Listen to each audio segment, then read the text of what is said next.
Bonjour, je suis Mister Emma, je suis en compagnie de Mathieu de Ménonville pour parler de la marque Melinda Gloss. On va en savoir un peu plus?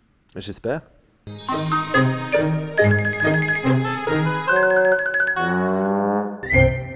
Mathieu, bonjour. Bonjour Emma. Tu es créateur chez Melinda Gloss. Est-ce que tu peux expliquer un peu l'historique de cette marque? Elle est Ouais. née quand? Elle est née en 2009. C'est une marque que j'ai créée avec un de mes amis. C'est une Oui. qu'on a donc créée à deux depuis le départ. Il s'appelle Rémi. Avec l'idée que la mode masculine avait besoin de se rafraîchir un petit peu, qu'il y avait besoin de quelque chose qui s'adresse aux trentenaires d'aujourd'hui, qui soit pas complètement fou de mode, mais qui aime les belles choses, qui aime les produits singuliers, différents, à des prix intermédiaires, qui ne sont pas ceux des grandes maisons de luxe. Mais je pense que vous, tous les deux, vous ne venez pas de la mode. Non, on vient de la philosophie. Alors déjà ça, je comprends pas. Comment est-ce qu'on passe de la philosophie à la mode? Bah, ça me paraît évident, non? C'est vrai? Ouais. Peut-être pour un Parisien. Euh, C'est pas un voyage qui a été un déclic ou... ça s'est fait à Shanghai, le déclic. C'est vrai qu'on était tous les deux étudiants en philo. On adorait la philo, mais sans forcément se sentir complètement partie du monde universitaire, un petit peu poussiéreux. Et à Shanghai, à un moment où il y avait une grande énergie, c'était avant l'Expo universelle, c'était avant les Jeux Olympiques de Pékin, tout se construisait, tout bougeait, il y avait une sorte de tout est possible.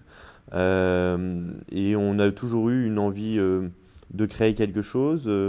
Bon, c'est vrai que la mode et la philo, c'est une question de beauté finalement, il y a au moins un lien. Et là, sous une impulsion assez juvénile, eh ben, on a décidé de lancer la marque. Pour faire un petit jeu de mots, on va parler de la philosophie de la marque. Qu'est-ce qu'on pourrait citer dans ces caractéristiques? La proximité? Ouais, bien sûr. Dans les caractéristiques de marque en général, Oui. ouais, la proximité, le rapport à la matière qui est très important chez nous, parce que Ouais. vraiment le vêtement part de la matière. Mhm. La volonté d'inscrire la mode au sein d'un univers d'art de vivre général, que la mode soit pas la seule chose dont parle la marque. La mode, elle interagit avec d'autres secteurs, des secteurs d'ailleurs qui l'inspirent aussi. Euh, la proximité dans la fabrication et dans la distribution, parce qu'on aime, on aime le petit format, on aime les choses singulières, on aime que les boutiques ne soient pas standardisées. Justement, tu parlais du rapport à la matière. Est-ce que justement, ce que vous aimez, c'est quoi? C'est la matière plutôt artisanale avec des formes contemporaines? C'est comment est-ce qu'on pourrait décrire ça? Oui, c'est assez juste de dire ça. On aime bien parler de modernité enracinée dans le sens où, bon, en tant qu'Européens, il y a quand même toute une tradition qu'il y a derrière, qui se retrouve aussi dans la fabrication, dans la réalisation, et puis qu'il faut utiliser non pas pour une nostalgie du passé, mais pour la projeter demain, avec des formes plus contemporaines, avec des motifs plus graphiques, en essayant de se réinventer à chaque saison. C'est un peu ça le défi à chaque fois. Montre-moi un peu cette mode. Qu'est-ce qu'on pourrait regarder? Ah bah, on va tout regarder.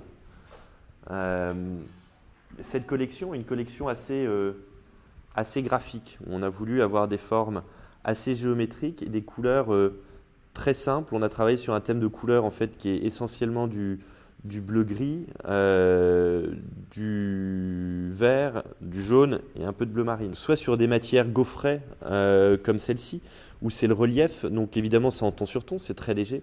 Là on a tout un thème sur les dégradés, deux formes de dégradés. On a le dégradé sur qui est fait par les fils, donc c'est au fur et à mesure la machine à tisser qui va insérer des fils d'une autre couleur et qui va donner cette progression. Et puis on a un autre type d'imprimé sur le jersey, pas d'imprimé, de dégradé, qui est fait de manière beaucoup plus artisanale. Au début, le sweat, il est uniquement de cette couleur, il est teinté dans la masse, et après, il s'est plongé au fur et à mesure dans un bac. Donc c'est plongé à la main, donc il y a des irrégularités. Plus ça reste longtemps, naturellement, plus c'est imbibé, comme tout en bas, et puis au fur et à mesure, ça va un peu perdre sa couleur, et puis on arrête ici. Bon, ben, on va en rester là. Parfait, merci Emma. Merci. On peut voir et revoir d'autres vidéos de Mister Emma en cliquant pour regarder d'autres vidéos. D'ici là, Mathieu, on se revoit bientôt. J'espère.